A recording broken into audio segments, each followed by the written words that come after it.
Good day, I'm Stephen McHugh, and this is your JIS News for Wednesday, October 6. The Ministry of Education has cancelled the 2021 Grades 4 and 5 PEP assessments that were scheduled for the Christmas term due to further disruptions being caused by the COVID-19 pandemic. The news was revealed by Portfolio Minister Favour Williams during this morning's post-cabinet press briefing. She says focus is now being placed on the tests that are scheduled for March, April, and June of next year. Minister Williams says the Grade 6 ability test is scheduled for February 22, 2022. The Grade 6 performance task in language arts is scheduled for March 23, 2022, and the Grade 6 performance task in mathematics is scheduled for March 24, 2022. The Grade 6 curriculum-based tests in language arts and science will take place on April 27, 2022, with mathematics and social studies being administered on April 28, 2022. In the meantime, the Grade 4 performance task in literacy and language arts is scheduled for June 29, 2022, and the numeracy and mathematics component will be given on June 30, 2022. Grade 5 students will sit the performance task in language arts and science on June 8, 2022. The mathematics and social studies component of the performance task assessment is scheduled for June 9, 2022. We would have communicated this already to our school administrators, who we know are communicating further with our students, but we take this very public opportunity to let all Jamaicans know. It must be noted that the alternative plans are also in place if the dates set for the assessment are disrupted by the pandemic, as they were in the last academic year. The minister adds that registration for PEP 6 has commenced using the PEP online registration system. Applications close on October 8, 2021. Minister of Finance and the Public Service Dr. Nigel Clarke is reiterating government's commitment to prudent policymaking and reforms. Minister Clarke's renewed pledge follows the upgrading of Jamaica's economic outlook from negative to stable by international credit ratings agency Standard & Poor's Global (S&P).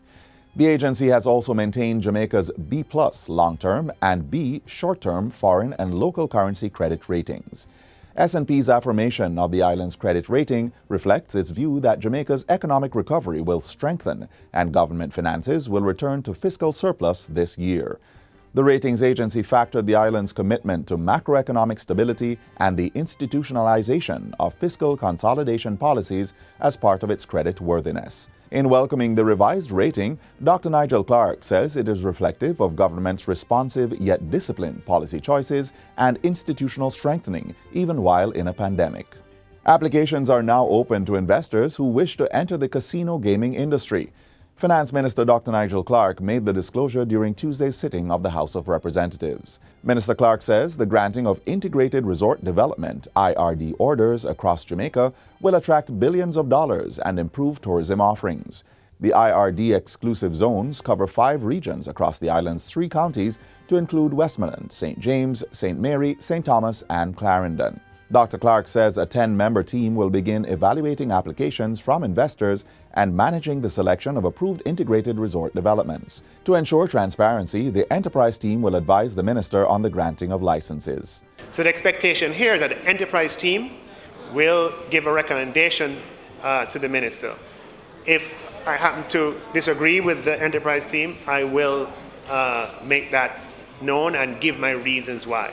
The purpose of this structure is to give some transparency and an institutional framework for what is an important award. To be considered an integrated resort development, there must be a minimum capital investment of $500 million, with the resort having at least 500 luxury rooms. In other news, cybercrime experts are encouraging individuals and entities to have a strong virtual security system in place. Head of the Cyber Incident Response Team, CERT, Lieutenant Colonel Godfrey Sterling, made the plea due to an increase in cybercrimes globally. While speaking at a JIS think tank, Lieutenant Colonel Sterling said the cost of cybercrime is expected to exceed $26 trillion this year. The CERT head also revealed that locally, the cybercrime cost to business is trending upwards. If your device gets encrypted by ransomware, what is the cost of it? Do you have backups? So that's another thing that you need to do, to back up your device, not just the settings, but also your data on the device. The other thing is to ensure that when you buy instruments, particularly wireless routers, your service providers either guide you through changing the default settings or you change them yourself. And to ensure that your updates are current. Lieutenant Colonel Sterling, meanwhile, warned against persons accessing pirated or free software which may come with hidden viruses that take over the device. He also called on persons to report and follow up on reported cybercrime activities. Once you think that there is something wrong, seek advice. And the easiest way to get that advice is to come to Jamaica CERT or to go to the nearest police station. And once you've been advised, follow through with the process. If you abort the process midstream, then it has to remain in abeyance until you either decide to take it up or the statute of limitation expires. The Cyber Incident Response Team will host webinars and panel discussions on phishing and email compromise between October 11 and 15. It's part of a slew of activities planned for Cybersecurity Awareness Month being observed in October. For further information on Cybersecurity Awareness Month and the related activities, visit cert.gov.jm. And a call is being made for more trained professionals in the cybersecurity sector. Lieutenant Colonel Godfrey Sterling of the Cyber Incident Response Team says the need has been made greater with the increased use of online services by businesses, schools, and workplaces. He says the global cybersecurity job market has approximately 2 million posts to be filled. As a result, it is important that academia is willing and able to create the curriculum that is necessary to train these persons and that the necessary certifications are available and affordable. Additionally, it is important for persons, particularly in the secondary and tertiary levels, to understand that there are job opportunities that can be had in cybersecurity. And finally, the Ministry of Housing, Urban Renewal, Environment and Climate Change has launched a World Habitat Day secondary school competition.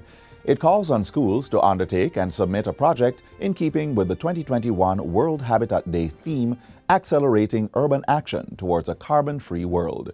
At Monday's launch, which coincided with World Habitat Day, Portfolio Minister Pernell Charles Jr. said the competition will push students to become actively involved in designing the country's future. We are looking forward to our students getting excited, energized, engaged, empowered, educated, and schools will be required now to conceptualize, implement, and present their projects to the Ministry of Housing, Urban Renewal, Environment and Climate Change in June 2022. Winners of the competition will be recognized in July 2022.